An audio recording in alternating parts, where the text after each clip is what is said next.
వి gold trusted gold buyers. మీరు తాకట్టు పెట్టిన బంగారాన్ని విడిపించి ఈ రోజు ఉన్న మార్కెట్ ధరకు కొనబడును.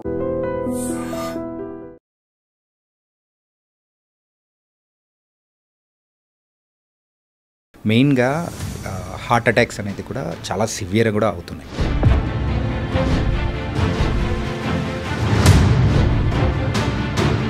ఈవెన్ రీసెంట్ టైమ్స్లో కొన్ని వింటూ ఉంటే ఒక 20 years పిల్లవాళ్ళకు, సో యంగేజ్లో ఉన్న వాళ్ళకు వచ్చేసి అంటే it was a common thing. కాకపోతే చిల్డ్రన్స్లో కూడా మనకు ఈ హార్ట్ అటాక్స్ అనేది కూడా కనిపిస్తూ ఉండడంతో అసలు ఏం జరుగుతూ ఉంది?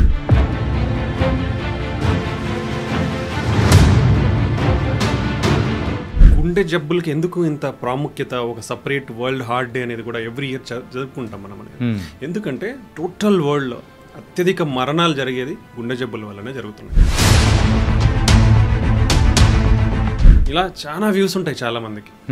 God has given one system to our body. దేవుడు మన బాడీలో ఒక పద్ధతిని ఇచ్చినాడు, అది ఎవరు ఆపలేం. నాకెందుకు వస్తుంది హార్ట్ అటాక్? నేను హెల్తీగా ఉన్నా, నేను ఫిట్గా ఉన్నా, ఎక్సర్సైజ్ చేస్తా, జిమ్ చేస్తా, మంచి ఆహారం తీసుకుంటా, మంతెన గారు చెప్పే మంచి ఆహార అలవాట్లని నేను ఫాలో అవుతా.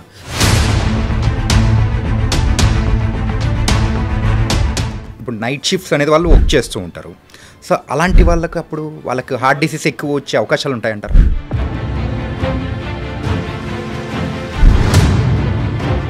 8 hours of sleep is compulsory. 7 to 8 hours of sleep. ఆ స్లీప్ లేకుంటే definitely they are at high risk. మన బాడీలో చాలా హార్మోనల్ సిస్టమ్స్, నర్వస్ సిస్టమ్స్ అనేది మాడ్యులేట్ అవుతూ ఉంటాయి ప్రతిదానికి కూడా. మనకి నిద్ర లేకుంటే సింపథెటిక్ సిస్టమ్స్ యాక్టివేట్ అవుతాయి, లేదా కార్టిజాల్ లెవెల్స్ ఎక్కువ ఉంటాయి. దీనివల్ల బీపీ, హార్ట్ రేట్ పెరిగే అవకాశం ఉంటుంది. వెన్ ఎవర్ బీపీ పెరిగిందంటే దాని ఎఫెక్ట్స్ వర్క్, హార్ట్ స్ట్రెస్కి గురయ్యే ఛాన్స్ ఉంటుంది.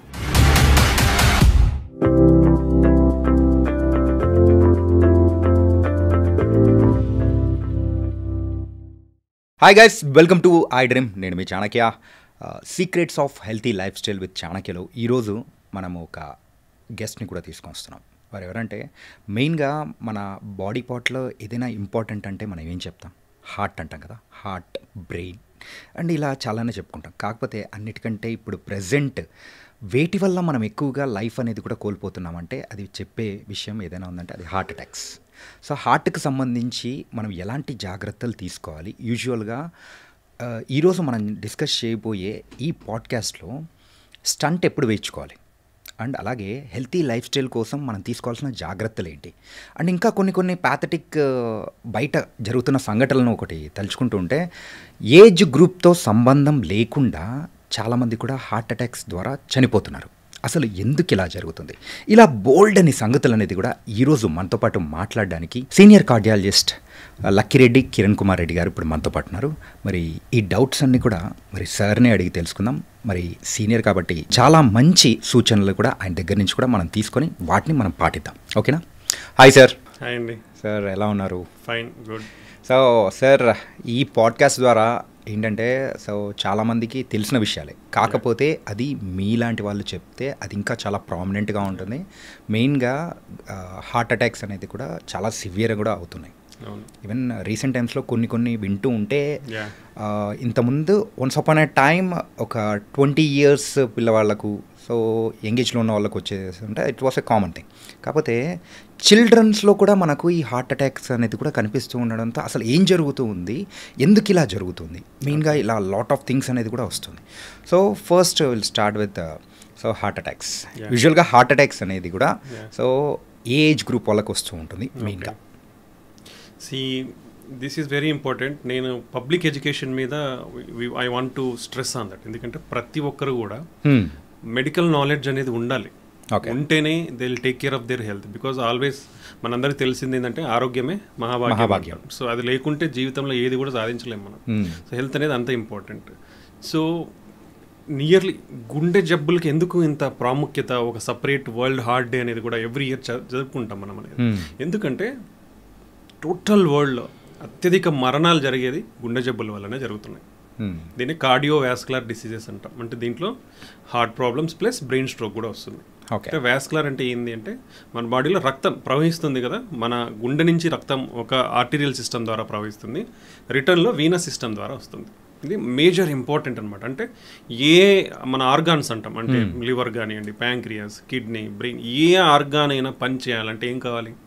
ఆక్సిజన్ అందాలి. అది ఎలా అందుతుంది మన బాడీలో? బ్లడ్ ద్వారా అందుతుంది. కాబట్టి బ్లడ్ వెజల్స్ అనేది అంత ఇంపార్టెంట్. అది ఎక్కడి నుంచి వెళ్తుంది? గుండె పంప్ చేస్తేనే వెళ్తుంది. సో హార్ట్కి అంత ప్రాముఖ్యత ఉంటుందన్నమాట ఇది. సో ఆల్మోస్ట్ 200 lakhs అంటే 20 million పర్ ఇయర్ చనిపోతున్నారు ప్రపంచంలో గుండె జబ్బుల వల్ల. 20 million. యా. దీంతో 85% అంటే 85% హార్ట్ అటాక్ కానీ బ్రెయిన్ స్ట్రోక్స్ కానీ ఉండే. మళ్ళీ మిగతా 15 మిగతా జబ్బులు వస్తున్నాయి కార్డియోవాస్కులర్ డిసార్డర్స్లో. సో ఇది చాలా ఇంపార్టెంట్. సో నెగ్లిజెన్స్ అనేది ఉండకూడదు ఎక్కడ కూడా మన ఆరోగ్యం మీద. సో మరి హార్ట్ అటాక్స్ మనం కామన్గా యూజువల్గా ఇంతకుముందు చూస్తే అందరికి తెలిసేది ఏంటంటే 60 సంవత్సరాల పైన చూసేవాళ్ళు, 60, 50, 70. But changed, everything is changed because of urbanization. మన అర్బనైజేషన్ అంటే ఏంటంటే టౌన్స్, సిటీస్, ఈ లైఫ్ స్టైల్స్ అన్ని చేంజ్ అయిపోయినాయి కదా. Okay. So lot of sitting, mobilization తక్కువైపోయింది. అంటే కూర్చొనే ఉంటారు, తిరగడం, పని చేయడం తగ్గిపోయింది. డైటరీ హ్యాబిట్స్ చాలా అబ్నార్మల్గా మారిపోయినాయి. డైటరీ హ్యాబిట్స్ అంటే ఫిజికల్ యాక్టివిటీస్ అనేది బాడీకి లేకపోవడం వల్ల వెరీ ఇంపార్టెంట్. ఫిజికల్ యాక్టివిటీ అనేది మన బాడీకి చాలా ఇంపార్టెంట్. అండ్ డైటరీ హ్యాబిట్స్ అంటే మనం తినే అలవాట్లు కానివ్వండి, తినే పదార్థాలు కానివ్వండి, ఆ ప్రొడ్యూస్ ఎక్కడి నుంచి అన్నీ మారిపోయినాయి. దీనివల్ల లాట్ ఆఫ్ ప్రాబ్లమ్స్ ఫేస్ చేస్తున్నాం. Major cause is our life style. దాంట్లో రెండు physical activity and dietary habits, ఈ రెండు important. So next important thing అందరూ గుర్తుపెట్టుకోవాల్సింది, నాకెందుకు వస్తుంది హార్ట్ అటాక్? నేను హెల్తీగా ఉన్నా, నేను ఫిట్గా ఉన్నా, ఎక్సర్సైజ్ చేస్తా, జిమ్ చేస్తా, మంచి ఆహారం తీసుకుంటా, రోజు ఆయన ఎవరో మంతెన గారు చెప్పే మంచి ఆహార అలవాట్లని నేను ఫాలో అవుతా, లేదంటే ఇంకోరెవరో చెప్పే ఆహార అలవాట్లని ఫాలో అవుతా అని చాలామంది అనుకుంటూ ఉంటారు. లేదంటే నేను బక్కగా ఉన్నా, లా ఉన్న వాళ్ళకి వస్తుంది కదా, ఇలా చాలా వ్యూస్ ఉంటాయి చాలామందికి. బట్ అందరూ గుర్తుపెట్టుకోవాల్సింది ఏంటంటే, God has given one system to our body. దేవుడు మన బాడీలో ఒక పద్ధతిని ఇచ్చినాడు, అది ఎవరు ఆపలేం. సమ్ ఆల్మైటీ, అది ప్రాసెస్ మన బర్త్తో పాటు జరిగే ప్రాసెస్. అంటే అరౌండ్ 10 to 20 years నుంచే మన బాడీలో అథెరోస్క్లిరోసిస్ అంటాం, అంటే కొవ్వు పేరుకుపోవడం, మన గుండె రక్తనాళాలలో కొవ్వు పేరుకుపోవడం అనేది 10 to 20 years ఆఫ్ ఏజ్ నుంచే స్టార్ట్ అవుతుంది. ఇది రిమెంబర్, అందరూ గుర్తుపెట్టుకోవాలి. అప్పుడు మనం అందరం అర్థం చేసుకొని ఎంత జాగ్రత్తగా ఉండాలి, దానికి ఎలాంటి మెజర్స్ తీసుకోవాలి అనేది ఎవరైనా ఫాలో అవ్వగలరు. అది తెలియనంత వరకు అరే ఏం కాదులే అనుకొని నెగ్లిజెన్స్ అనేది ఉంటుంది. సో ప్రతి ఒక్కరిలో 10 to 20 years ఆఫ్ ఏజ్ నుంచే కొలెస్ట్రాల్ అక్యుములేషన్ అనేది స్టార్ట్ అవుతుంది. సో కాబట్టి ఎవరైనా హార్ట్ అటాక్స్తో కానీ బ్రెయిన్ స్ట్రోక్తో కానీ అఫెక్ట్ అయ్యే ఛాన్స్ ఉంటుంది. ఎవ్వరు కూడా అతిథులు car, first point. Second thing, ఇంతకుముందు 50-60 సంవత్సరాలకు చూసేటివి ఇప్పుడు ఎందుకు 20-30 సంవత్సరాల్లో చూస్తున్నాం?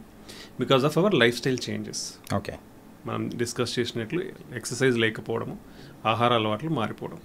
ఈ రెండింటి వల్ల ఏమైపోతుంది, 50-60 ఏళ్ళకు రావాల్సిన షుగర్లు, బీపీలు, కొలెస్ట్రాల్ ప్రాబ్లమ్స్ అన్నీ ఇప్పుడు ఇవన్నీ డేటా, మనం ఏదో క్యాజువల్గా చెప్పేది కదా, these are all data, proven data and study చేసినది. ఇవంతా కూడా అధ్యయనాల్లో మనకి ఏదైతే ప్రూవ్ అయిందో ఇవన్నీ ఇది మనం మాట్లాడుకునేదంతా 30 years నుంచే ఇప్పుడు బీపీ, షుగర్, కొలెస్ట్రాల్ అనేది పెరిగిపోతున్నాయి. సో ఇవి పెరుగుతున్నాయంటే గుండె జబ్బులు, బ్రెయిన్ స్ట్రోక్స్ అనేది పెరుగుతాయి. ఎందుకు పెరిగిపోతున్నాయి? Life style changes. ఈ లైఫ్ స్టైల్లో ఇంకా ఏం ఇంపార్టెంట్? స్లీప్. సరిగా నిద్రపోవట్లేదు because of lot of things, because of stress కావచ్చు, వర్క్ స్ట్రెస్ కావచ్చు, లేదా మొబైల్ అడిక్షన్, స్క్రీన్ అడిక్షన్ కావచ్చు. లాట్ ఆఫ్ ఫ్యాక్టర్స్ వల్ల స్లీప్ కూడా ఎవరు కూడా ప్రాపర్ స్లీప్ ఉండట్లేదు. సో యూజువల్గా అయితే ఈ హార్ట్ అటాక్కి స్లీప్కి రిలేటెడ్ ఉంది. ఎస్. యూజువల్గా అయితే అరే అంటే నిద్రపోకున్నా కానీ వర్క్ చేయొచ్చు నైట్, అంటే ఇప్పుడు నైట్ షిఫ్ట్స్ అనేది వాళ్ళు వర్క్ చేస్తూ ఉంటారు. సో అలాంటి వాళ్ళకి అప్పుడు వాళ్ళకి హార్ట్ డిసీజ్ ఎక్కువ వచ్చే అవకాశాలు ఉంటాయంటారా? యువర్ బాడీ రిక్వైర్స్, మన body 8 hours of sleep is compulsory. 7 to 8 hours of sleep. ఆ స్లీప్ లేకుంటే definitely they are at high risk. Sir ఇందులో కూడా ఒక చిన్నది ఉంది సార్, కంటిన్యూస్ స్లీప్ ఆర్ అట్స్ పీరియాడికల్గా కొంచెం. మన స్లీప్లో డిఫరెంట్ ఫేజెస్ ఉంటాయి, REM, NREM, awake, multiple phases ఉంటాయి. సో బట్ సాలిడ్గా ఒక డీప్ స్లీప్ అనేది మినిమం అవర్స్ అనేది మన స్లీప్లో ఎప్పటికీ ఉంటుంది. ఓకే.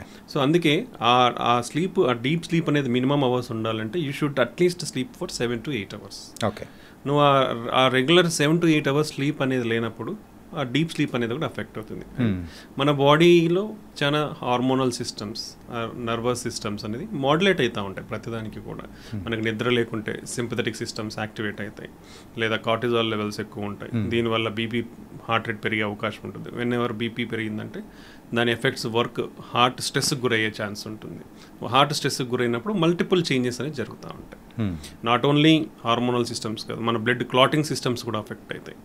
సో ఇలా మల్టిపుల్ సిస్టమ్స్ అఫెక్ట్ అయినప్పుడే మనకు హార్ట్ అటాక్ రిస్క్ అనేది పెరుగుతుంది. సో లైఫ్ స్టైల్ చేంజెస్ ద్వారా ఆహార అలవాట్లు సరిగా లేకపోవడము, నిద్ర సరిగా లేకపోవడము, ఫిజికల్ యాక్టివిటీ అనేది లేకపోవడము, దెన్ స్ట్రెస్కి గురి అవ్వడము, ఈ కామన్ ఫ్యాక్టర్స్ అయిపోయినాయి ఇప్పుడు. ఈ అన్నిటి వల్ల బీపీ, షుగర్, కొలెస్ట్రాల్. దెన్ ఏమవుతుంది, యాక్టివిటీ లేదు, ఫుడ్ హెల్తీ ఫుడ్ హ్యాబిట్స్ లేవు, సో ఒబిసిటీ పెరిగిపోతుంది. పొట్ట చుట్టూ ఉన్న కొవ్వు చాలా డేంజరస్, అబ్డామినల్ ఒబిసిటీ అంటాం. దీన్ని మెటబాలిక్ సిండ్రోమ్ అని కొత్త కాన్సెప్ట్ ఉంది. మెటబాలిక్ సిండ్రోమ్ అంటే ఏంటంటే అబ్డామినల్ ఒబిసిటీ.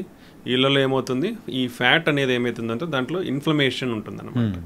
ఈ ఇన్ఫ్లమేషన్ వల్ల షుగర్ తొందరగా వస్తుంది, బీపీ వస్తుంది, కొలెస్ట్రాల్ బ్యాడ్ కొలెస్ట్రాల్ ఎక్కువ ఉంటుంది, గుడ్ కొలెస్ట్రాల్ తక్కువ ఉంటుంది. ఈ అన్నిటి వల్ల కొలెస్ట్రాల్ అనేది మన బ్లడ్ వెజల్స్లో అక్యూములేట్ అవుతూ వస్తుంది. ఎప్పుడైతే అక్యూములేట్ అవుతూ వస్తుందో, when ever it is severe, it costs significant blocks. లేదు, ఒక మనిషి సడన్గా స్ట్రెస్కి గురైనాడు అనుకోండి, సడన్గా ఉన్న 20-30% ఏవైతే కొలెస్ట్రాల్ పేరుకుపోయిందో అవి కూడా రప్చర్ అయిపోతాయి. రప్చర్ అయినప్పుడు సడన్గా బ్లాక్ అయిపోతుంది. ఓకే. సో అది అక్యూట్ హార్ట్ అటాక్స్కి కారణం. చాలామంది acute heart attacks only 80%, 90% blocks ఉంటేనే వస్తాయి అనుకుంటారు, బట్ ఇట్స్ రాంగ్. ఈ nearly around 30 to 40%, even the 30%, 40% plaques అంటాం, కొలెస్ట్రాల్ ప్లాక్స్ అక్యుములేషన్ అంటాం, ఫస్ట్ స్టేజ్ ఆఫ్ ఇది. సో ఆ ప్లాక్స్ ఎప్పుడైతే స్ట్రెస్కి గురై అవుతుందో మన బాడీ, ఆ inflammation, BP fluctuations, heart rate fluctuations, ఇవన్నీ బ్లడ్ వాస్కులారిటీ అంటే మన బ్లడ్ వెజల్స్ ముడుచుకోవడం, తెరుచుకోవడం కూడా ఉంటుంది. సో కన్స్ట్రిక్షన్ అంటాం, రిలాక్సేషన్ అంటాం, ఇవి కూడా అఫెక్ట్ అవుతాయి. Then coagulation system, blood clotting, రక్తం గడ్డగట్టే టెండెన్సీ కూడా అఫెక్ట్ అవుతుంది. సో ఇలా అన్ని పారామీటర్స్ అనేది అంటే ఒక హార్ట్ అటాక్ రానికి మీరు గమనిస్తే ఇన్ని ఫ్యాక్టర్స్ ప్లే చేస్తాయి. ఇన్ఫ్లమేటరీ సెల్స్ అంటాం, అంటే చెడు కణాలు, ఏవైతే రక్త కణాలు ఉంటాయో అవి అక్కడ ఎక్కువ అక్యుములేట్ అయిపోతాయి. అక్యుములేట్ అయినప్పుడు బ్యాడ్ మెసెంజర్స్, కెమికల్ మెసెంజర్స్ అంటాం, అవి రిలీజ్ అవుతాయి. రిలీజ్ చేసినప్పుడు ఇవన్నీ జరుగుతూ వస్తాయి. సో ఇవన్నీ కూడా ఇంపార్టెంట్ అనమాట. ఒకదానికొకటి మొత్తం linked, everything is linked. Okay. నీకు నిద్ర లేదంటే హార్మోనల్ సిస్టమ్స్ అఫెక్ట్ అవుతాయి. దెన్ ఈ చెడు రక్త కణాలు, బ్లడ్ క్లాటింగ్ సిస్టమ్స్, ఇలా ఒక్కొక్కదానికి ఒకటి అఫెక్ట్ అవుతా వచ్చి BP, pressure, heart rate affect అవ్వడము, ఈ అన్నిటి వల్ల హార్ట్ అటాక్స్ అనేది పెరుగుతూ ఉన్నాయి అన్నమాట. ఓకే. అండ్ సార్, మనం స్టార్టింగ్ ఇంట్రడక్షన్లోనే ఒకసారి చెప్పుకున్నాం కదా సార్, రీసెంట్గా ఒక కేసు అయితే 12 years అండ్ 11 years ఉన్న కిడ్, సో అలా చనిపోవడం ఏంటి సార్? అది కూడా హార్ట్ అటాక్ వల్లే అంటే basically these are all different aspects. మనకి కామన్గా ఎవరైనా చనిపోతే సడన్గా గుండె జబ్బుల వల్ల చనిపోతున్నారని ఎవరు కూడా రాయరు, హార్ట్ అటాక్తో చనిపోతున్నారని రాస్తారు. డిఫరెన్స్ హార్ట్ అటాక్ అంటే ఏంటి, మనకి గుండె మీద రక్తనాళాలు ఉంటాయి. ఓకే. ఈ గుండె రక్తనాళాలలో బ్లాక్స్ ఏర్పడితే వచ్చేది హార్ట్ అటాక్. ఓకే. అది హార్ట్ అటాక్. గుండె జబ్బులు ఈ హార్ట్ అటాక్ కాకుండా చాలా ఉంటాయి. అంటే ఫర్ ఎగ్జాంపుల్ కంజెనిటల్, అంటే ఎర్లీ టీనేజర్స్ కానీ చిన్నపిల్లల్లో తీసుకుంటే కంజెనిటల్ హార్ట్ డిసీజెస్ అంటాం. అంటే చిన్నప్పుడులో, అంటే గర్భాశయంలో ఉన్నప్పుడే వాళ్ళకి కొన్ని అబ్నార్మాలిటీస్ ఉంటాయి. హార్ట్ ఫార్మేషన్లో, గుండె ఏర్పడే టైంలోనే కొన్ని అబ్నార్మాలిటీస్ ఉంటాయి, కొందరిలో హోల్స్ ఉంటాయి. ఓకే. అవి సింపుల్ డిఫెక్ట్స్ అంటాం. దీన్ని ఈ గుండె చిన్నప్పుడు వచ్చే కంజెనిటల్ హార్ట్ డిసీజ్ని కూడా మనం రెండింటిగా డివైడ్ చేస్తాం. Simple congenital heart defects, complex congenital heart defects అంటాం. సింపుల్ అంటే ఒక హోల్ ఉండడము, ఓకే, లేదా ఒక వాల్వ్లో ప్రాబ్లం ఉండడము, ఇలా ఉంటాయి. కాంప్లెక్స్ అయితే ఏమవుతుందంటే లెఫ్ట్లో రావాల్సిన బ్లడ్ అయోటా రైట్లో రావడము, రైట్లో రావాల్సిన పల్మనరీ లెఫ్ట్లో రావడం, లేదా రైట్లో ఉండాల్సిన కింద గది లెఫ్ట్లోకి రావడం, లెఫ్ట్లో ఉండాల్సింది రైట్కి రావడము, ఇలా మల్టిపుల్ అబ్నార్మాలిటీస్ అనేది ఉంటాయి. ఓకే. అని కాంప్లెక్స్ కంజెనిటల్ హార్ట్ డిసీజెస్ ఉంటాం. అవి వెరీ హై రిస్క్. ఎర్లీ స్టేజెస్లోనే ఆల్మోస్ట్ 4 to 8 weeksలోనే సర్జరీస్ అనేది అడ్వైస్ చేస్తాం. Tetralogy of Fallot, transposition of great arteries, total TAPVs pulmonary venous anomalous connections, ఇట్లా మల్టిపుల్ ఉంటాయి అన్నమాట. ఓకే. సో ఇది నెక్స్ట్ కొంచెం యంగ్ ఏజ్ ఆర్ చైల్డ్హుడ్కి వచ్చేసరికి ఈ దీనిలతో పాటు కొన్ని abnormal other congenital like hypertrophic cardiomyopathy అంటాం. అంటే మన చిన్నప్పటి నుంచి గుండె మందం అనేది ఎక్కువ ఉండొచ్చు. కొందరికి అరిథమిక్ సిండ్రోమ్స్ అంటాం. అంటే మన మాలిక్యులర్ లెవెల్ మైక్రోస్కోపిక్ లెవెల్లో చూస్తే మనకు అన్నీ కూడా కెమికల్ మెసెంజర్స్ ఉంటాయి. సెల్కి లేయర్స్, ఫాస్ఫోలిపిడ్స్, దాంట్లో కొన్ని మెసెంజర్స్ ఇవన్నీ ఉంటాయి. సో దీనిల వల్ల అంటే ఈ డిస్టర్బెన్సెస్ వల్ల అరిథమిక్ సిండ్రోమ్స్ అంటాం. అంటే హార్ట్ రేట్ అబ్నార్మాలిటీస్ వచ్చే అవకాశం ఉంటుంది వీళ్ళల్లో. Okay. Long QT syndrome, short QT syndrome, ఇట్లా చేంజెస్ ఉంటాయి అన్నమాట. సో సడన్గా ఇట్లాంటివి ఉన్నప్పుడు ఏమవుతుందంటే హార్ట్ రేట్ అనేది సడన్గా పెరిగిపోతుంది కొందరికి. పెరిగిపోయినప్పుడు హార్ట్ రేట్ ఎక్కువ పెరిగిపోతే 200, 300, 250, 250కి వెళ్ళిపోతే ఏమవుతుంది, లిటరలీ హార్ట్ ఇలా ముడుచుకొని తెచ్చుకుంటుంది. అలా కాకుండా ఫాస్ట్గా ఉంటే ఇలా తెచ్చుకుంటుంది. అదే 200, 300 అంటే ఊరికే ఫాస్ట్ అక్కడక్కడే ఉంటుంది, బట్ పంపింగ్ ఉండదు. So what it means heart activity ఉంది, ఎలక్ట్రికల్ యాక్టివిటీ ఉంది, బట్ మెకానికల్ యాక్టివిటీ ఉండాలి మనకు బ్లడ్ సర్క్యులేటరీ అవ్వాలంటే. ఓకే. ఆ పంపింగ్ లేనప్పుడు ఏమవుతుంది, ఒక 5 minutes లేదనుకోండి brain will dead. Okay. So patient will die. చిన్నపిల్లలు కానీ వీళ్ళంతా చనిపోయే అవకాశం ఉంటుంది. లేదా కొందరిలో ఏమవుతుంది, ఇన్ఫెక్షన్స్ కానీ వైరల్ ఫీవర్స్ కానీ ఇట్లా ఉన్నప్పుడు హార్ట్ అఫెక్ట్ అవుతుంది. అఫెక్ట్ అయినప్పుడు గుండె ఎన్లార్జ్ అయ్యి ఉబ్బుతుంది, గుండె వీక్ అవుతుంది. లేదా కంజెనిటల్గా కూడా గుండె వీక్ అయ్యే అవకాశం ఉండొచ్చు. ఓకే. లేదంటే వాల్వ్ ప్రాబ్లమ్స్ ఉండొచ్చు, వాల్వ్ లీక్ ఉండొచ్చు, వాల్వ్ మూసుకుపోయి ఉండొచ్చు. ఇలా డిఫరెంట్ ప్రాబ్లమ్స్ ఉంటాయి చిన్నపిల్లల్లో చనిపోవడానికి. ఓకే. హార్ట్ అటాక్ అయితే యూజువల్గా ఉండదు. Around if you take heart attacks అనేది 20 years, ప్రాబబ్లీ 18-20 years అప్పటి నుంచి స్టార్ట్ అవ్వచ్చు. ఎందుకు, బ్యాడ్ హ్యాబిట్స్ టీనేజ్లో వచ్చే అలవాటు ఉంటుంది, లేదా కంజెనిటల్గా లిపిడ్ అబ్నార్మాలిటీస్, కొందరిలో కొలెస్ట్రాల్ అబ్నార్మాలిటీస్ ఫెమిలియల్ రన్ అవుతాయి, జెనెటికల్. ఓకే. వాళ్ళలో రిస్క్ ఉండొచ్చు, లేదా సమ్ డ్రగ్ అబ్యూస్ వల్ల రావచ్చు. సో ఈ విధంగా వచ్చే అవకాశం ఉంటుంది. లేదా కొందరిలో అర్లీగా, ఇప్పుడు షుగర్ అనేది అర్లీ స్టేజ్ నుంచి వస్తుంది, కొందరికి చైల్డ్హుడ్ స్టేజ్ ఒబిసిటీ ఉండడం వల్ల. సో వాళ్ళల్లో 20 years, 18 years నుంచి నీకు హార్ట్ అటాక్స్ రావచ్చు. ఆ సివియారిటీ అనేది కూడా పెరిగే అవకాశం ఉంటుంది. మీ అంటే షుగర్ కానీ కొలెస్ట్రాల్ అబ్నార్మాలిటీస్ ఎంగేజ్డ్ వచ్చినప్పుడు సివియారిటీ పెరిగే అవకాశం ఉండొచ్చు. అలాంటి వాళ్ళకి రావచ్చు. కానీ ఈ less than 20 yearsలో ఈ కంజెంటల్ హార్ట్ ప్రాబ్లమ్స్, లేదంటే గుండె వీక్ అవడము, గుండె మందంగా ఉండడము, హార్ట్ రేట్ అబ్నార్మాలిటీస్ ఉండడం, వాల్వ్ ప్రాబ్లమ్స్ ఉండడము, ఇలాంటి ప్రాబ్లమ్స్ ఉంటాయి. మరి ఎందుకు సడన్గా చనిపోతారంటే ఈ అండర్ రికగ్నైజ్డ్ ఉంటాయి. అంటే అవి డిటెక్ట్ చేయలేకపోతారు బికాస్ ఆఫ్ ల్యాక్ ఆఫ్ దాని మీద శ్రద్ధ లేకపోవడం. ఏదో చిన్న ప్రాబ్లం ఉన్నా నార్మల్ ఏమో అని అనుకోవడం, నెగ్లిజెన్స్. అంటే తెలియకుండా, అది కావాల్సిన నెగ్లిజెన్స్ ఎవరు చేయరు, అంటే మనకేమవుతుందిలే అని చెప్పేసి చేయలేరు. అంటే నార్మల్ పీపుల్కి అంటే మైల్డ్గా ఆయాసం వస్తుందంటే కొందరు ఏమవుతుందంటే చేయలేరు. బట్ ఇప్పుడు అవేర్నెస్ పెరుగుతుంది కాబట్టి కొందరు ఏ చిన్న ప్రాబ్లం ఉన్నా వచ్చి, చిన్నపిల్లలు కూడా ఛాతీ నొప్పి కానీ ఆయాసం కానీ ఉంటే వాళ్ళు వచ్చి వాళ్ళ లంగ్స్ కానివ్వండి, హార్ట్ కానివ్వండి చెక్ చేయించుకుంటున్నారు. బికాస్ అవేర్నెస్ పెరిగింది. బట్ ఇంకా చాలా చోట్ల ఏమైందంటే ఆ అవేర్నెస్ అనేది లేకపోవడం వల్ల, సో ఈ చిన్నది ఏమైనా ప్రాబ్లం వస్తే ఇన్ఫెక్షన్ అనో అనుకుంటారు, లేదంటే ఏదో ఆడుకున్నాడనో అనుకుంటారు. ఇలా తెలియని నెగ్లిజెన్స్తో నెగ్లెక్ట్ చేయడం వల్ల ఏమవుతుందంటే ఒక సడన్గా ఇవన్నీ ఇట్లా జరిగే అవకాశం ఉండొచ్చు అనమాట. ఓకే. సో హార్ట్ అటాక్ అనేది డిఫరెంట్. గుండె జబ్బులు అనేది చాలా డిఫరెంట్. గుండె జబ్బుల్లో 1 part మాత్రమే హార్ట్ అటాక్. బట్ ఎందుకు హార్ట్ అటాక్ అంత సిగ్నిఫికెంట్ అంటే 85% మరణాలు దానివల్ల జరుగుతున్నాయి కాబట్టి అంత ఇంపార్టెన్స్. బట్ ఇట్ ఈస్ చాలా చోట్ల మీరు తీసుకుంటే ఈ హార్ట్ అటాక్ ప్రివెంటబుల్ అంటాం. అంటే రాకుండా నివారించవచ్చు. అందుకే దాని మీద సిగ్నిఫికెన్స్ చూపించి దాని గురించి ఎక్కువ ఎందుకు డిస్కస్ చేస్తామంటే, చాలా ఇప్పుడు షుగర్ కంట్రోల్ చేసుకున్నా, బీపీ కంట్రోల్ చేసుకున్నా, bad habits like smoking, alcohol నువ్వు మానేసి, కొలెస్ట్రాల్ కంట్రోల్ చేసుకొని, రెగ్యులర్గా ఎక్సర్సైజ్ చేసుకొని, మంచి food habits, fruits and vegetables ఎక్కువ తీసుకొని, స్ట్రెస్ తగ్గించుకొని, సరైన నిద్ర తీసుకొని, ఇవన్నీ చేస్తే మీ హార్ట్ అటాక్ రిస్క్ అనేది చాలా తగ్గుతుంది. సో ఈ ప్రివెంటబుల్ ఫ్యాక్టర్స్ అంటాం ఇవన్నీ. అంటే మోడిఫైయబుల్, అంటే నువ్వు మార్చుకోవచ్చు. ఇవన్నీ మార్చుకుంటే నువ్వు హ్యాపీగా బతికి నీ రిస్క్ని తగ్గించుకోవచ్చు. కాబట్టి దీని మీద ఒకటి హార్ట్ అటాక్స్ అనేది ఎక్కువగా ప్రైమరీ కాజ్ ఆఫ్ డెత్ అంటాం, అంటే మేజర్ మరణాలకి కారణము. రెండోది ఈజీగా ప్రివెంట్ చేసుకునే మార్గాలు చాలా ఉన్నాయి.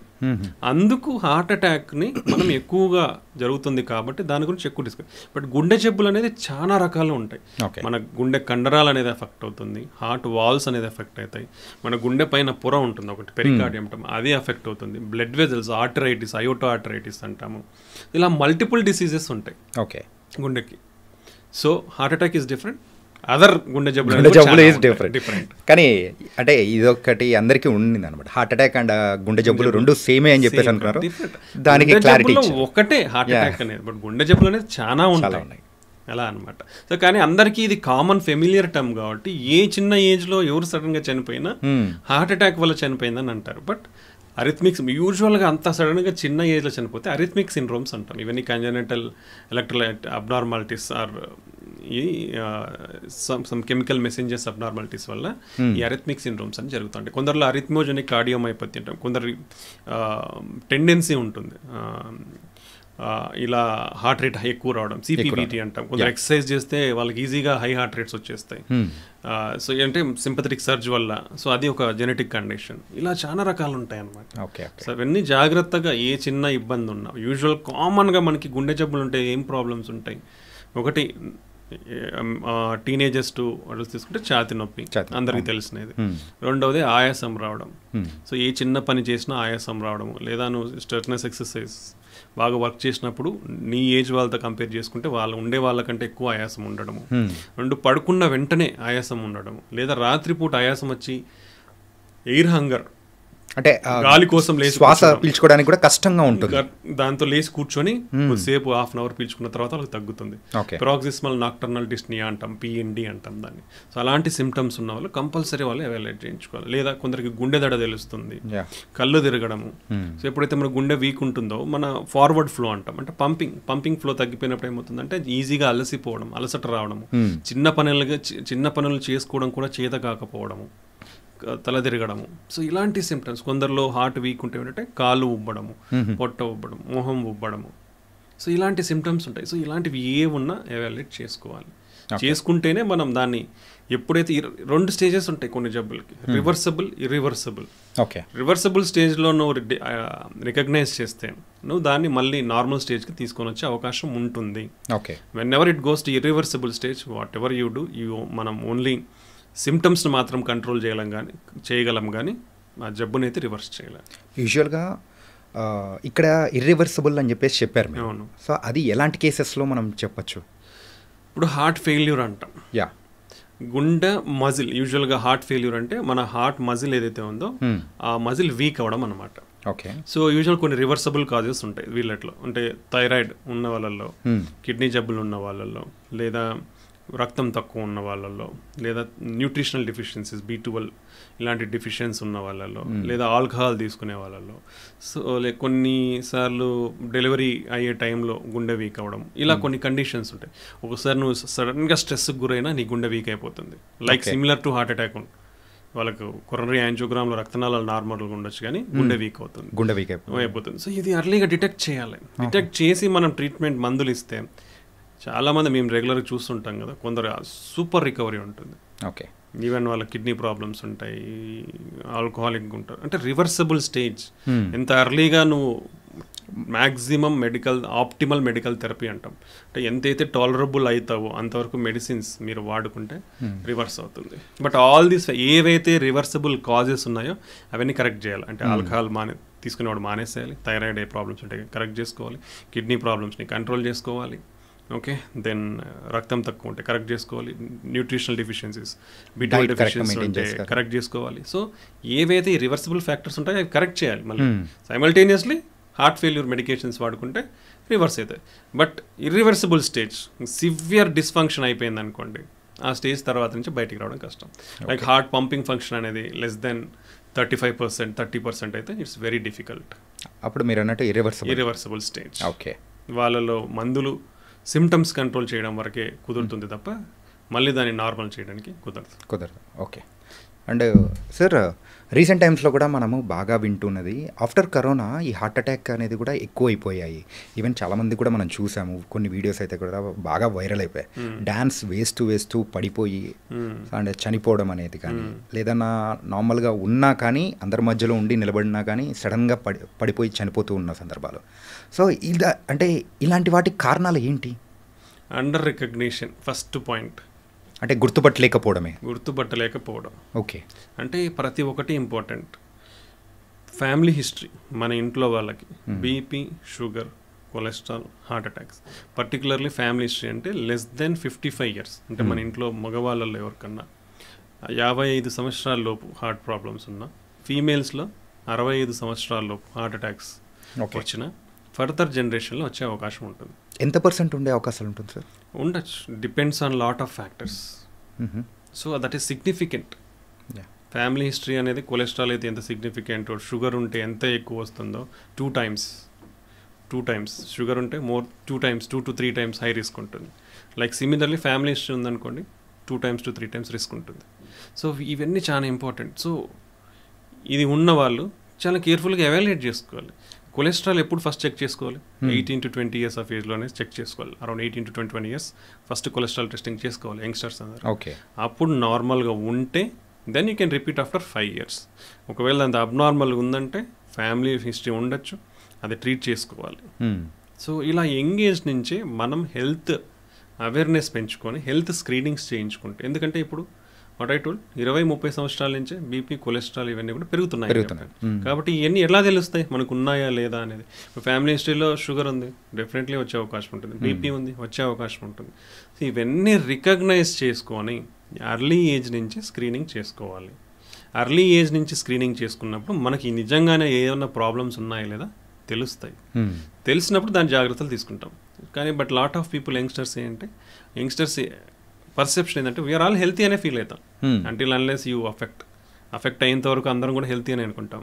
But all youngsters also should start screening from the age of 18 to 21 years. మనకి ఏమన్నా ఉన్నాయనేది చెక్ చేసుకోవాల్సిన అవసరం అయితే ఉంది ఇప్పుడున్న ప్రజెంట్ సినారియోస్ కానివ్వండి తీసుకుంటే. మళ్ళీ లైఫ్ స్టైల్ చేంజెస్ ఇవన్నీ అన్నీ కన్సిడర్లోకి వచ్చేస్తాయి. కాబట్టి అర్లీ స్క్రీనింగ్ వల్ల మనం కనుక్కోవచ్చు. సెకండ్ థింగ్, ఎందుకు ఇప్పుడు ఎగ్జాస్టనల్, ఇప్పుడు లేదా జిమ్ కానీ, హెవీ డ్యాన్స్ చేయడం కానీ, హెవీ ఫుడ్ తీసుకున్న తర్వాత కానీ ఇలా ఎందుకు అవుతుందంటే lot of changes will happen at the time. నువ్వు కంటిన్యూస్గా your doing work, when ever మనం ఆ పని చేస్తున్నప్పుడు ఏమవుతుంది, మన సింపథెటిక్ సిస్టమ్స్ యాక్టివేట్ అవుతాయి. ఓకే. హార్ట్ రేట్, బీపీ పెరుగుతుంది. అది ఎంతసేపు చేస్తున్నాం, what ever you exercise you do, you need a relaxation phase అంటాం. అంటే you again have to come down to. ఇప్పుడు జిమ్ చేసే వాళ్ళు కూడా ఫర్ సపోజ్ ఒక 10 minutes 15 minutes అగ్రెసివ్ జిమ్ చేశారు, అలా కాకుండా 30 minutes 1 hour చేసావనుకోండి, that pressure will be continuously high, your heart rate will be continuously high. నీ హార్ట్ అనేది స్ట్రెస్కి గురైతేనే ఉంటుంది.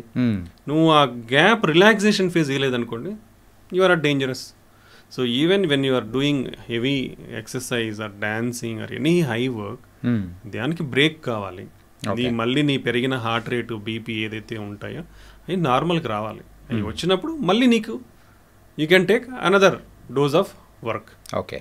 సో ఈ ఫేజ్ లేకుండా కంటిన్యూస్గా చేస్తే రిస్క్లో ఉన్నట్లే. అందుకే హెవీ జిమ్ ప్రికాషనరీ తీసుకోకుండా చేసే వాళ్ళకి రిస్క్లో ఎందుకు ఎంత అగ్రెసివ్గా ఉన్న వాళ్ళంతా జరుగుతున్నాయంటే ఇవి ఉండే. ఇంకోటి డిహైడ్రేషన్ జరుగుతుంది మన బాడీలో ఆ టైంలో. ఓకే. కంటిన్యూస్గా ఎక్సర్సైజ్ చేసినా, వర్క్ చేసినా. So hydration is important. Electrolyte imbalances వస్తాయి. సింపథెటిక్ సిస్టమ్ యాక్టివేట్ అవ్వడం వల్ల heart rate very high heart rate అవ్వడం వల్ల అరిథ్మియాస్ అంటాం. ఈ అబ్నార్మాలిటీస్ వల్ల సడన్గా చనిపోయే ప్రమాదం ఉంటుంది. మన బ్లడ్ వెజల్స్ అన్నీ కూడా స్ట్రెస్కి గురవుతాయి. ఓకే. అంటే ఈ స్ట్రెస్ అనేది కూడా కంప్లీట్గా డిపెండ్స్, అంటే స్ట్రెస్ ఉన్నప్పుడు కాకుండా మనం జిమ్ చేసేటప్పుడు ఆ టైంలో కూడా అవి రక్తనాళాలు ఖచ్చితంగా ప్రాబ్లం వచ్చే అవకాశం జరిగే అవకాశం ఉంటుంది. సో అందుకే అడిక్వేట్ హైడ్రేషన్ అవసరము. ప్రాపర్ ఎలక్ట్రోలైట్స్, ఎక్కువ స్వెట్ అవుతుంది, ఎలక్ట్రోలైట్ లాస్ ఉంటుంది. ప్రాపర్ హైడ్రేషన్ ఉండాలి. సో రెస్ట్ ఫేజ్ ఉండాలి మనకి ఎక్సర్సైజ్ చేసేటప్పుడు. సో ఇవన్నీ ఫాలో అవ్వాలి. అండ్ చేసే సర్టన్ ఏజ్ 30 years నుంచి ఎవరన్నా అగ్రెసివ్గా జిమ్ చేయాలనుకుంటే లెస్ట్ evaluate, screen yourself first. Okay, మిమ్మల్ని మీరు స్క్రీన్ చేసుకోండి. ఆర్ యూ అంటే నాకు ఏదైనా ప్రాబ్లం ఉందా, ఏమన్నా ఉంటే జాగ్రత్తలు తీసుకుంటారు. ఓకే, అలా కాకుండా మీరు డైరెక్ట్గా వెళ్ళి ఒకేసారి స్టార్ట్ ఎత్తు 100 kgs పోయినామంటే అయిపోయింది. అంటే ఈవెన్ జిమ్ గురించి వచ్చింది కాబట్టి, సో జిమ్కి వెళ్ళి చేసేటప్పుడు థ్రెడ్మిల్ మీద వాళ్ళు ఉంటారు సార్. సో వాళ్ళు ఒక్కసారిగా ఎగ్దాం అని అంటూ కూడా 6 నుంచి సో 7, 8, 9, 10 అట్లా ఫాస్ట్గా రన్నింగ్ అనేది చేసుకుంటూ వెళ్ళిపోతూ ఉంటారు. సో ఇలా కంటిన్యూస్గా మాత్రం చేయడం అనేది కూడా మిస్టేకే కదా సార్? అంటే హై ఇంటెన్సిటీ ట్రైనింగ్ అంటారు. యా, హై ఇంటెన్సిటీ ట్రైనింగ్ ఎవరైనా ఎంతసేపు చేపిస్తారు? ఫ్యూ మినిట్స్ ఉంటుంది. ఓకే, 15 నిమిషాలు 20 నిమిషాలు చేయరు.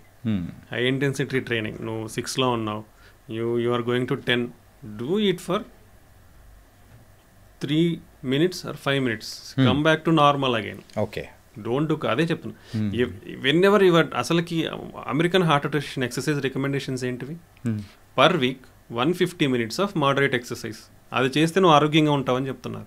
Okay, okay, per week 150 minutes అంటే 5 daysలో నువ్వు చేయాల్సింది హాఫ్ అన్ అవర్. వీక్లో 5 days, 5 daysలో per day half an hour. దాంతోపాటు ఒకవేళ you are doing severe intense exercise అంటే they are telling 75 minutes of severe intense exercise. అంటే ఎన్ని నిమిషాలు వస్తుంది? 15 minutes or 20 minutes per day severe intense exercise. 15 minutes. మరి what is the use of you are doing very excessive this thing when you are doing that? Even strengthening exercises కూడా, muscle strengthening exercises, what ever heavy weights or all thing, 15 minutes per day is enough. Okay, whenever you are doing, మనం ఎప్పుడైనా long hours చేస్తుంటే take rest in between. Okay, make your body acclimatize. చేసావు, high heart rate, high BP వెళ్ళిపోయింది, దాన్ని మళ్ళీ you have to bring down to some normal stage. Give some 5 minutes time, it will come back. ఆ heart rate variability అంటాం, that is most important. Okay, ఆ heart rate variability లేదంటే నీ heart rate నువ్వు exercise చేసినప్పుడు 160, 180 పోతుంది అనుకోండి, it has come back down to 100, 90 again resting స్టేజ్లో. అలా కాకుండా 120, 130లోనే ఉందనుకోండి, మీ హార్ట్ రేట్ వేరియబిలిటీ అనేది తక్కువ ఉంది. That's an important factor to consider. Okay, because your heart need to come to rest again. That has the capacity, మళ్ళీ దానికి capacity ఉంటుంది మళ్ళీ నువ్వు చేయనీకి. అలా కాకుండా 120లోనే ఇప్పుడు 180 పోయి మళ్ళీ 120కి వచ్చింది, దానికి వెంటనే చేసావు అనుకోండి, అప్పటికి హార్ట్ ఏమవుతుంది? ఎగ్జాస్ట్ అయిపోతుంది. నీకు సఫిషియంట్ హైడ్రేషన్, ఆక్సిజన్, దాని కెపాసిటీ అనేది లేదనుకోండి, ఇట్ విల్ సఫర్. కాబట్టి ఎంత ఒక ఫేజ్డ్గా చేసుకోవాలి ఎవరైనా చేసుకునేదానికి. ఓకే, సో ఎవ్రీథింగ్, ఏ పని చేసినా మన బాడీలో ప్రతిదీ ఎఫెక్ట్ అవుతాయి. Hormonal systems, nervous systems, blood coagulation parameters, hydration, blood viscosity అంటాము, ఇన్ఫ్లమేషన్, ఈ sympathetic cortisol levels, hormonal levels increase అయితే సో ఇన్ఫ్లమేషన్ అనేది పెరుగుతుంది. వ్యాసో రియాక్టివిటీ అనేది, బ్లడ్ వెజల్స్ రియాక్టివిటీ, వ్యాసో రియాక్టివిటీ అంటాం, అది చేంజ్ అవుతుంది. So everything will get affected. Okay, so ఇవన్నీ కూడా ఇంపార్టెంట్ కాబట్టి we need give adequate rest in between heavy exercise అనేది ఇవ్వాలన్నమాట. కాబట్టి ఎక్స్టెన్సివ్గా ఫంక్షన్స్లో డ్యాన్సులు చేస్తూనే ఉంటారు, కంటిన్యూస్ చేస్తూ ఉంటారు. That's not good. 5 minutes మీ ప్రోగ్రామ్ చేయండి, ఇంకో 5 minutes ఇంకో ప్రోగ్రామ్ చేస్తారు, 5 నిమిషాలు బ్రేక్ దొరుకుతుంది, రిలాక్స్ అవుతారు, మళ్ళీ పోయి మీ ప్రోగ్రామ్ చేసుకోవచ్చు. Even in functions or anything కంటిన్యూస్గా హాఫ్ అన్ అవర్ అదే చేస్తూ ఉంటే you will get tired. So take rest, drink some water, take hydration, then you can enjoy your selfs. Okay, so ప్రతి దాంట్లో కూడా ఎంజాయ్మెంట్లో కానీ మీరు చేసే ఎక్సర్సైజ్లో కానీ you need a break. That break is helpful and healthy. And ఇందాక ఫ్యామిలీ హిస్టరీ గురించి మనం మాట్లాడాం. వంశపార్యపరంగా కూడా ఈ జబ్బులు అనేది కూడా వచ్చే అవకాశాలు ఉంటాయని కూడా మీరు అన్నారు కాబట్టి, సో ఒక ఎగ్జాంపుల్ నేను ఒకటి చెప్తాను సార్. మీరు అన్నట్టు కూడా సో 55 years బిలో ఉన్నప్పుడు సో తండ్రికి సో హార్ట్ అటాక్ వచ్చింది, మదర్కి కూడా 65 బిలో ఉన్నప్పుడే హార్ట్ అటాక్ వచ్చింది. సో వాళ్ళ పిల్లలు సో ప్రజెంట్ ఏంటంటే సో వంశపార్యపరంగా వస్తుందని ఇలా విన్న తర్వాత వాళ్ళు కూడా ఏంటంటే ఆ తగిన జాగ్రత్తలను తీసుకొని కూడా ముందుకు వెళ్తూ ఉన్నారు, జిమ్ కానీ ఎవ్రీథింగ్. సో కానీ అలాంటి వాళ్ళకు వచ్చే అవకాశాలు కూడా ఉంటాయి. దాన్ని మనం అంటే లేదు ఆయనకు రాకుండా ఉందంటే తర్వాత జనరేషన్స్కి పాస్ అవ్వకోకుండా అక్కడే బ్రేక్ చేయొచ్చు అంటారు. ఫస్ట్లో ఒకటే చెప్పా, మీ కొలెస్ట్రాల్ అక్యుములేషన్ ఏ ఏజ్ నుంచి స్టార్ట్ అవుతుంది? 11-12. 10 to 20 years, 10 to first 20 to years. Second decade లోపల స్టార్ట్ అవుతుంది. Hmm. సో ఫ్యామిలీ హిస్టరీ ఉన్నా లేకున్నా మీ ప్రాసెస్ స్టార్ట్ అవుతుంది. ఓకే ఓకే, ఫ్యామిలీ హిస్టరీ ఉంటే ఏమవుతుందంటే మోర్ రిస్క్ ఉంటుంది. ఆ మోర్ రిస్క్ ఉన్నప్పుడు నువ్వు కంట్రోల్ మెజర్స్ తీసుకుంటావు. ఎందుకు తీసుకుంటున్నావు? మీ రిస్క్ ఎక్కువ ఉంది కాబట్టి తగ్గించుకోనికి తీసుకుంటున్నావు. ఓకే, అట్లని కంప్లీట్గా అఫెక్ట్ గారని లేదు. మీరు జాగ్రత్తలు తీసుకోవడం వల్ల మీకు అర్లీ స్టేజెస్లో రాకుండా, ఇప్పుడు ఏమవుతుంది అందరికి అర్లీ స్టేజ్లో 50-60 సంవత్సరాల నుంచి పోయి 30 సంవత్సరాలకే వస్తున్నాయి, 30-40 ఇయర్స్కే వస్తున్నాయి అందరు. అది మీరు తగ్గించుకుంటారు. 30-40 ఇయర్స్లో వచ్చే రిస్క్ని తగ్గించుకొని మీ రిస్క్ను 60 సంవత్సరాల తర్వాత మేబీ మీరు ఇన్ని జాగ్రత్తలు తీసుకొని కొలెస్ట్రాల్ కంట్రోల్ చేసుకొని, బీపీ షుగర్ కంట్రోల్ చేసుకొని, హెల్తీ ఫుడ్ తీసుకుంటూ, వెయిట్ అడిక్వేట్ మెయింటైన్ చేసుకుంటూ, ప్రాపర్ స్లీప్, స్ట్రెస్ లేకుండా, బ్యాడ్ హ్యాబిట్స్ లేకుండా ఇవన్నీ చేస్తే మీకు అంత సిగ్నిఫికెంట్ రిస్క్ ఎక్కువ ఉన్నా మీరు అర్లీ ఏజెస్లో అఫెక్ట్ కాకుండా మీ రిస్క్ని తగ్గించుకొని లేట్ స్టేజెస్లో ఒకవేళ వస్తే కూడా మీరు అంతవరకు హ్యాపీగా బతుకుతారు. ఓకే, అంటే 34 సంవత్సరాల్లో మీకు అఫెక్ట్ అయ్యే ఛాన్స్ ఉంటే కూడా మీరు దాన్ని తగ్గించుకొని మేబీ 60 సంవత్సరాల వరకు కూడా ఇవన్నీ చేసుకోవడం వల్ల మీరు 60 సంవత్సరాల వరకు కూడా హ్యాపీగా బతుకుతారు. అంటే మీ రిస్క్ తగ్గించుకునేట్లే కదా. So that's the importance. ఈ రిస్క్ ఉన్న మీరు ఈ హెల్తీ లైఫ్ స్టైల్స్ని ప్రాక్టీస్ చేయడం వల్ల ఆ రిస్క్ అనేది తగ్గుతుంది. But someway somehow you can't say can be affected. Okay, and sir stent, so recent టైమ్స్లో కూడా ఈ స్టంట్ వేయించుకునే వాళ్ళు కూడా పెరుగుతూ ఉన్నారు. ఆ హార్ట్ రిస్క్ అనేది కూడా తగ్గించుకోవడానికి. కొంతమంది అయితే అంటే ఆ సిమ్టమ్స్ అనేది కనిపించిన తర్వాత వాళ్ళు వెళ్తూ ఉంటే, ఇంకొంతమంది సో కొంచెం ఎర్లీ స్టేజెస్లోనే డిటెక్ట్ చేసుకొని స్టంట్ అనేది వేయించుకొని వెళ్తున్నారు. సో యూజువల్గా ఎలాంటి సిమ్టమ్స్ ఉన్నప్పుడు సో వాళ్ళు స్టంట్కి వెళ్ళే అవకాశం ఉంటే బెటర్ అంటారు? ఇది వెరీ ఇంపార్టెంట్ అండి. నేను ఎందుకంటే I stressed in lot of videos. అంటే ప్రతి ఒక్కరు కూడా ఎప్పుడు స్టంట్ వేయించుకోవాలి, వేయించుకునే ముందు ఎలాంటి డెసిషన్స్ తీసుకోవాలనేది చాలా important. First point acute heart attack అంటాం. అంటే నేను ఆల్రెడీ అక్యూట్ హార్ట్ అటాక్ అంటే ఏమవుతుందంటే మన బ్లడ్ వెజల్ అనేది సడన్గా బ్లడ్ క్లాట్ అయిపోయి బ్లాక్ అయిపోతుంది. బ్లాక్ అయినప్పుడు గుండెకి సడన్గా బ్లడ్ ఫ్లో తగ్గిపోవడం వల్ల వస్తుంది హార్ట్ అటాక్ అనేది. సో ఈ సినారియోస్లో మ్యాక్సిమం స్టంట్ అనేది అవసరం పడుతుంది, ఫస్ట్ పాయింట్. బట్ ఇలాంటి సినారియోస్లో కూడా అడ్వాన్స్డ్ టెక్నాలజీ టూల్స్ను వాడితే ఈవెన్ స్టంట్ అవసరం లేకుండా కూడా ట్రీట్ చేయొచ్చు. ఇది సెకండ్ పాయింట్. స్టంట్ అవసరం లేకుండా చేయొచ్చు. ఎందుకు? నేను ఆల్రెడీ ఏం చెప్పాను, 30% 40% ఉన్న కొలెస్ట్రాల్ అక్యుములేషన్ కూడా రప్చర్ అయిపోయి బ్లడ్ క్లాట్ అయ్యి ఫామ్ అవుతుందని చెప్పాను. అవును. బట్ మనం యాంజియోగ్రాఫిక్ సిస్టంలో చూసేది అవుట్ సైడ్ నుంచి చూస్తాం. అంటే ఇప్పుడు ఒక ట్యూబ్ ఉంది, ఈ ట్యూబ్ బయటని ట్రాన్స్పరెంట్ ట్యూబ్ ఉంది. ఈ ట్రాన్స్పరెంట్ ట్యూబ్ ఏమవుతుంది మనకు తెలిసేది, బ్లడ్ ఫ్లో ఈ థిక్నెస్ ఉందా లేదా అని తెలుస్తుంది అంతే. సన్నబడింది అనుకో, ఏదైనా అక్యుములేట్ అయింది లోపల అనుకోండి, నీరు అనేది ఈ చిన్న దాంతో నుంచి పారుతుందని తెలుస్తుంది, కానీ లోపల ఏముందని తెలియదు మనకి. Correct. Okay. But advanced technology systems ఏంటంటే ఇమేజ్ గైడెడ్ సిస్టమ్స్ అంటాం, ఐవస్ ఆర్ ఓసిటీ. ఒకటి black and white image, IVUS, OCT is a coloured image system. ఇదేంటి అంటే ఒక కెమెరా లాంటిది. ఇప్పుడు మీరు ఏం చేస్తారు, ఒక గొట్టం ఉంది, మీరు కంటితో చూస్తే కనపడదు కదా, దాంట్లో కెమెరా నీట్గా పంపించేసి మీరు చూస్తే నీకు సరౌండింగ్స్లో అంతా ఏముందో తెలుస్తుంది. సో ఈ కెమెరా సిస్టమ్ ద్వారా మీ బ్లడ్ వెజల్ వాల్లో ఎంత % కొలెస్ట్రాల్ ఉంది, మీ ఆ ఏరియా అనేది ఈ లూమినల్ ఏరియా అంటాం, ఈ లూమినల్ ఏరియా అనేది ఎంత ఉంది, ఆ కొలెస్ట్రాల్ ఎటువంటిది, 3 టైప్స్ ఉంటుంది, ఫ్యాటీ, ఫైబ్రస్, క్యాల్సిఫిక్. సో ఎలాంటిది ఉంది, సో దాంట్లో ఈవెన్ సమ్ రిస్క్ ఫ్యాక్టర్స్ ఉండేవి కూడా, థిన్ క్యాప్ ఫైబ్రోథ్రోమా అంటాం, అలాంటివన్నీ కూడా డిటెక్ట్ చేస్తాం. సో ఇప్పుడు ఆ ఇమేజ్ సిస్టమ్స్ వాడడం వల్ల మీకు అరౌండ్ 30% 40% ప్లాకే ఉంది, ఓన్లీ బ్లడ్ క్లాట్ వల్లనే అయింది. So will clear that blood clot through manual aspiration or nowadays penumbra, క్యాటారెక్స్ అని స్పెషలైజ్ సిస్టమ్స్ ఉన్నాయి. ఆస్పిరేట్ చేసి మందులు పెడితే ఏమవుతుంది, క్లియర్ అయిపోతుంది. 40% ప్లాక్స్కి యూజువల్గా స్టంట్ వేయండి. ఎప్పుడు స్టంట్ వేయించుకోవాలి, ఇది మోస్ట్ ఇంపార్టెంట్.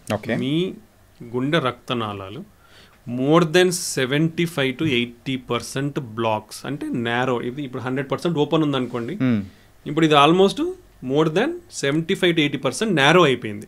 దీన్నే బ్లాక్ అంటాం, అంటే సన్నగా అయిపోవడం అనమాట. ఈ 75-80% బ్లాక్ అంటే ఇలా ఉండేది బ్లాక్ అయింది ఇంత పర్సెంట్, దీన్నే బ్లాక్స్ అంటాం, అంటే సన్నగా అవడం. ఇలాంటి వాటికి కంపల్సరీ స్టంట్ వేయించుకోవాలి. ఎందుకంటే మనకు అధ్యయనాల్లో తెలియదు ఏంటంటే ఎప్పుడైతే మోర్ దెన్ 80%, 75% బ్లాక్స్ ఏర్పడతాయో అప్పుడు డెఫినెట్లీ మనకి బ్లడ్ ఫ్లో అనేది తగ్గిపోయి మన గుండె అనేది అఫెక్ట్ అయ్యి వీక్ అవుతుంది అనేది ప్రూవ్ చేయబడింది. కాబట్టి ఓకే, అది compulsory. Second point, less than 50% ఉంటే స్టంట్స్ కానీ అవసరం లేదు. ఓకే, ఇది second clear point. But major చాలామంది కన్ఫ్యూజ్ అయ్యి ఇవి అంటే సరైన పద్ధతి ద్వారా చేయించుకుంటారనమాట. 50-75% ఆర్ 80% బ్లాక్ మధ్యలో ఉన్న వాళ్ళు అసలు రియల్లీ ఈ బ్లాక్ అనేది మనకి గుండెకి ప్రాబ్లం కాజ్ చేస్తుందా లేదని తెలుసుకోవాలి. ఓకే, ఎందుకంటే 50-80% బ్లాక్ ఉన్న వాళ్ళలో ఒక 30-40% మందికి మాత్రమే ఆ బ్లాక్స్ వాళ్ళ గుండెకి రక్తం తక్కువ అయిపోయి గుండె అఫెక్ట్ అయ్యే ఛాన్స్ ఉంటుంది. రిమైనింగ్ పర్సన్స్కి ఆ 50-70% బ్లాక్ ఉన్న వాళ్ళకి బ్లడ్ ఫ్లో అనేది అందుతుంది, ప్లస్ గుండె అనేది స్ట్రెస్కి గురి అవ్వదు. ఇది మరి చాలామంది 50-70 దాటితే కూడా వేయించుకుంటున్నారా లేదా అనేది మనకి తెలియదు. అంటే ఇట్ ఈస్ ఇండిపెండెంట్. ఇప్పుడు నేను అనుకోండి ఐ విల్ ప్రాక్టీస్. ఇప్పుడు దీన్ని ఎలా నేను కనుక్కుంటాను వీళ్ళకి నిజంగా నేను ఈ 50-75% స్టంట్ వేయాలా లేదా అనేది? అంటే నేను అడిషనల్ టెస్టింగ్ మెథడ్స్ చేస్తాను. దాన్ని నాన్ ఇన్వేజివ్ అని ఉంటాయి మనకి. అంటే ఇన్వేజివ్ అంటే సేమ్ యాంజియోగ్రామ్ ఎట్లయితే కెథెటర్ పెట్టి చేస్తామో ఆ విధంగా ఒక వైర్ పంపించి దాని ప్రెషర్స్ గ్రేడియంట్స్ అనేది మెజర్ చేస్తాం. ఓకే, డిఫరెంట్ ఉన్నాయి దాంట్లో. ఎఫ్ఎఫ్ఆర్ అనేది ఉంది, ఐఎఫ్ఆర్ అనేది ఉంది. సో ఈ మెజర్ చేసి ఆ వాల్యూస్ని బట్టి డిసైడ్ చేస్తాం. ఇంతకంటే వాల్యూ కంటే పైన ఉంటే స్టంట్ అవసరం లేదు, ఇంత వాల్యూ కంటే కింద ఉంటే స్టంట్ అవసరం అనేది మనం డిసైడ్ చేస్తాం. అది సిగ్నిఫికెంట్ ఉంది కాబట్టి మనం వేయించుకోవడంలో కరెక్ట్ అనమాట. అలా నెగిటివ్ మోర్ దెన్ 0.8 ఉంది, అలాంటి సినారియోస్లో స్టంట్ వేస్తే ఇది అన్నెసెసరీ అవుతుంది అనమాట. సో ఈ ప్రాపర్ టెస్టింగ్ అనేది చేయించుకుంటే మంచిది. ఎవరైనా లేదు అదర్ వేస్ ఉన్నాయి. ఇది నేను చెప్పింది వైర్ బేస్డ్ సిస్టమ్స్ ఇన్వేజివ్ అంటాం. నాన్ ఇన్వేజివ్లో ఇప్పుడు యాంజియోగ్రామ్ చేసిన ఇమేజెస్ ద్వారానే కూడా మనం ఇవి క్యాలిక్యులేట్ చేయొచ్చు. ఈ అడ్వాన్స్ సిస్టమ్స్ ఇప్పుడు QFR, యాంజియో-FFR అనేవి అవి వచ్చాయి. లేదంటే అనదర్ మెథడ్స్ కూడా ఉన్నాయి non invasive. Cardiac MRI scan కానీ స్పెక్ట్ స్కాన్స్, న్యూక్లియర్ స్కాన్స్లో మనకు స్కాన్ చేస్తే అది రియల్లీ ఆ బ్లాక్ అనేది ఈ గుండె యొక్క మజిల్ కండరానికి కానీ వీక్నెస్ అనేది కాజ్ చేస్తుందా, ప్రాబ్లం అనేది కాజ్ చేస్తుందా అనేది తెలుస్తుంది. సో ఈ టెస్ట్ల ద్వారా మనం ప్రాపర్గా ఎవాల్యుయేట్ చేసుకొని ట్రీట్మెంట్ తీసుకుంటే అన్నెసెసరీగా స్టంట్స్ వేయించుకోవడం అనేది తగ్గుతుంది. అవసరమైన వాటికే కరెక్ట్ అయిన ట్రీట్మెంట్ అందుకుంటారు. ఈ అన్నెసెసరీ స్టంట్స్ వేయడం వల్ల ప్రాబ్లం ఏంటి? అవసరం లేకుండా ఏది ఉన్నా మన బాడీలో ఫారిన్ బాడీనే. ఓకే, ఆ ఫారిన్ బాడీ ఉన్నప్పుడు మేబీ అది స్టంట్ మళ్ళీ మూసుకుపోవచ్చు. అండ్ స్టంట్ మళ్ళీ మూసుకుపోయేదంతా చాలా రకాల వేరియేషన్స్ ఉంటాయి. నువ్వు ఎటువంటి స్టంట్ వేయించుకుంటున్నావు, అడ్వాన్స్డ్ స్టంటా, మంచి స్టంటా కాదా, కరెక్ట్గా వేసారా లేదా, స్టంట్ కరెక్ట్గా ఓడలకు అతుక్కుందా లేదా, ఇది చాలా ఫ్యాక్టర్స్ ఉంటాయి. Depends on who ever it does. So ఇవన్నీ అన్నెసెసరీ ప్రాబ్లమ్స్ క్రియేట్ చేసుకోవడం అవసరం లేనప్పుడు వేసుకుంటే. కాబట్టి లెస్ దాన్ 50% అవసరం లేదు, మోర్ దెన్ 80% కంపల్సరీ అవసరం ఉంది. 50-70% ఆర్ 50-80% మధ్యలో ఫర్దర్ టెస్టింగ్ అనేది చేయించుకోండి. అవి different level types of test ఉన్నాయి. ఒకటి ఇన్వేజివ్, నాన్ ఇన్వేజివ్ అంటాం. నాన్ ఇన్వేజివ్ టెస్ట్ చాలా తక్కువనే ఖర్చు అవుతుంది. ఇన్వేజివ్ టెస్ట్ కొంచెం ప్రైస్ హై ఉంటుంది. బట్ ఈ విధంగా మీరు ట్రీట్మెంట్ చేయించుకుంటే బార్డర్ లైన్ లీజన్స్ అంటాం ఇవన్నీ. ఈ బార్డర్ లైన్ లీజన్స్లో ఈ విధంగా మీరు వేయించుకుంటే మీకు కరెక్ట్ ట్రీట్మెంట్ అనేది అందుతుంది, ఫ్యూచర్ రిస్క్ అనేది తగ్గుతుంది. ఓకే, ఇది అడ్వాంటేజెస్. నౌవేడేస్ ఏమైందంటే ఇప్పుడు మనం ఇమేజ్ గైడెడ్ సిస్టమ్స్ అని మాట్లాడుకున్నాం. ఈ ఇమేజ్ గైడెడ్ సిస్టమ్స్ ద్వారా మనం అవసరం ఉన్న వాళ్ళల్లో కూడా స్టంట్ వేయించుకునే వాళ్ళు కూడా angiographic stenting or image guided stenting అంటాం. సో ఈ ఇమేజ్ గైడెడ్ స్టంటింగ్ ద్వారా చేయించుకున్న వాళ్ళలో 36% బెటర్ రిజల్ట్స్ ఉంటాయి. ఇది ఇమేజ్ గైడెడ్ స్టంటింగ్ ద్వారా. ఎందుకంటే మనం క్లియర్గా స్టంట్ వేసిన తర్వాత కూడా ఈ స్టంట్ కరెక్ట్ గోడలకు అతుక్కుందా లేదా, ప్రాపర్గా ఎక్స్పాండ్ అయ్యిందా లేదా, ఈ మాల పొజిషన్ అంటాం, గ్యాప్ ఏమైనా ఉందా స్టంట్ కి వాల్స్ కి మధ్యలో, లేదా ఏమైనా చిన్న చిన్న కాంప్లికేషన్స్, టిష్యూ ప్రొలాప్స్, థ్రాంబస్, కోతలు అట్లాంటివి ఏమన్నా ఉన్నాయని అన్ని తెలుస్తుంది మనకి. అంటే directly your seeing inside the vessel. మనం యాంజియోగ్రామ్ లో బయట నుంచి చూస్తాం, బయట నుంచి స్టంట్ పెట్టిన తర్వాత బాగుంది అనిపిస్తుంది.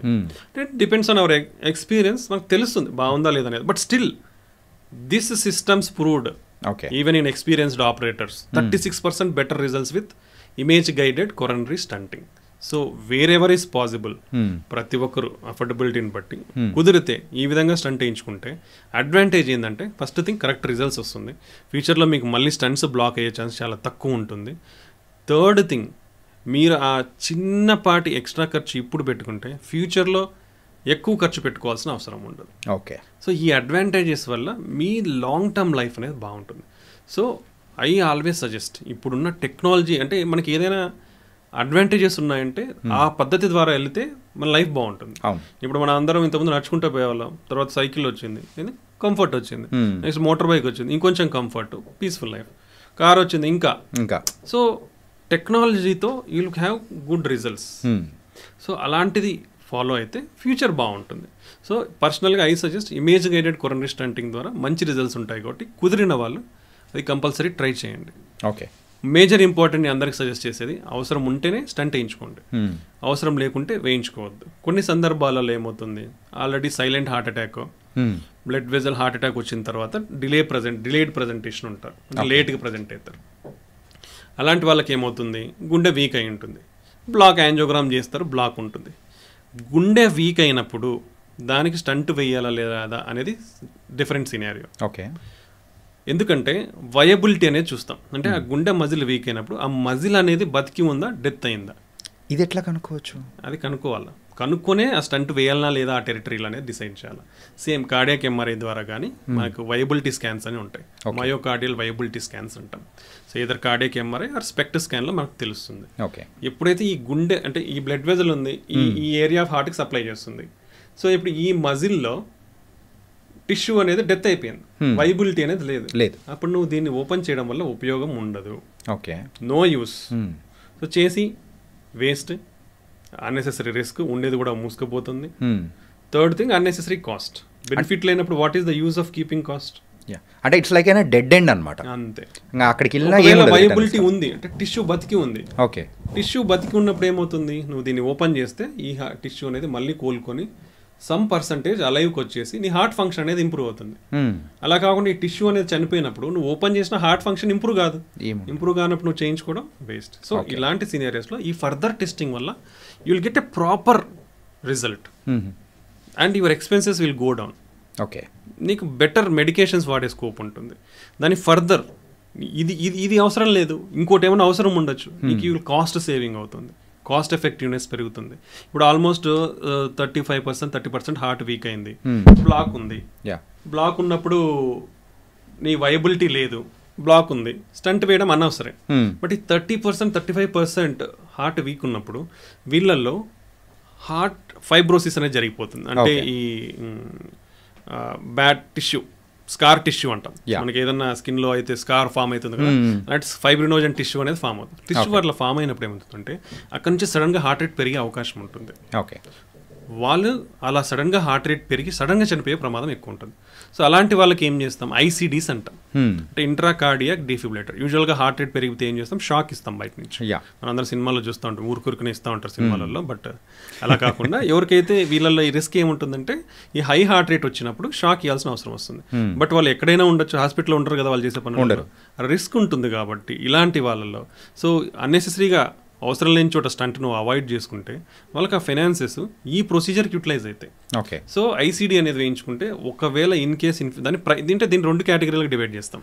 ప్రైమరీ ప్రివెన్షన్, మనం మాట్లాడేది ప్రైమరీ ప్రివెన్షన్ అంటే వాళ్ళకి హై హార్ట్ రేట్ రాలేదు బట్ రిస్క్ లో ఉన్నారు, గుండె వీక్ ఉండడం వల్ల.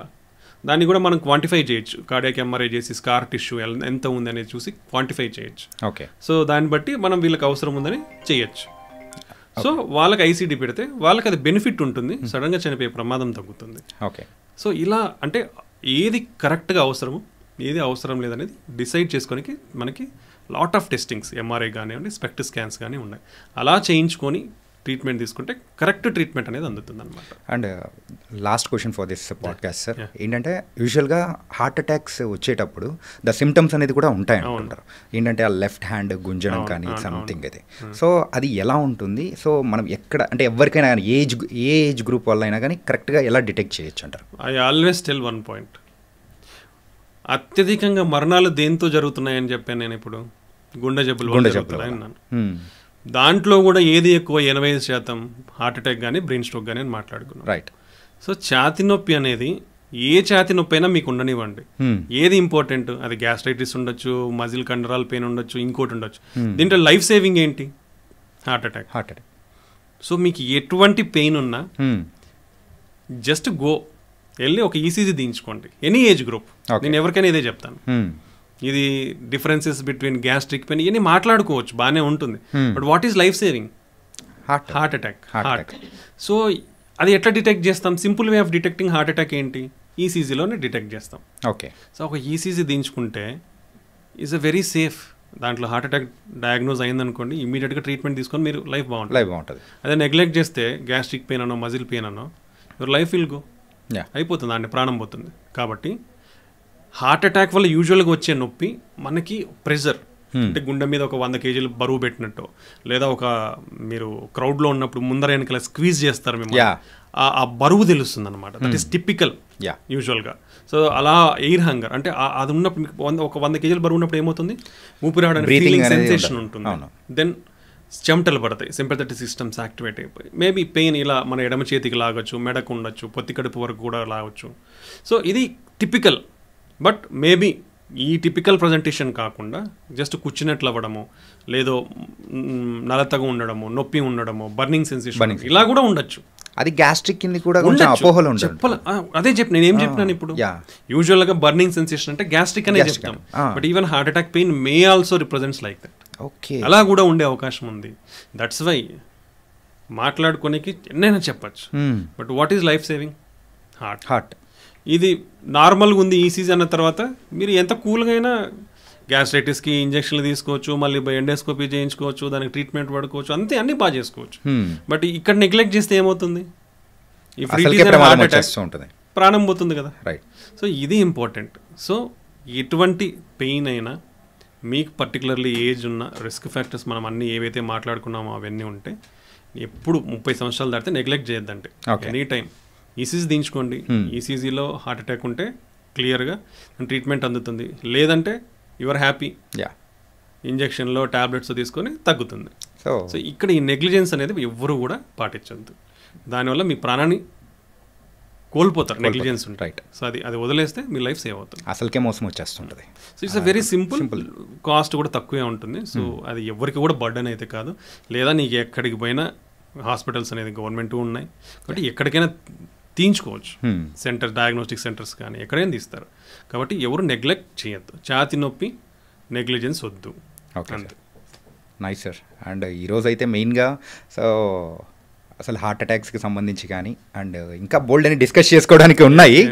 So really thank you so much sir, me valuable time అనేది కూడా మాకు ఇచ్చినందుకు. అండ్ ఇంకో సెషన్లో మళ్ళీ ఇంకా బోల్డ్ అనే విషయాలు అనేది కూడా మాట్లాడుకుందాం. Thank you so much Kiran garu. Thank you.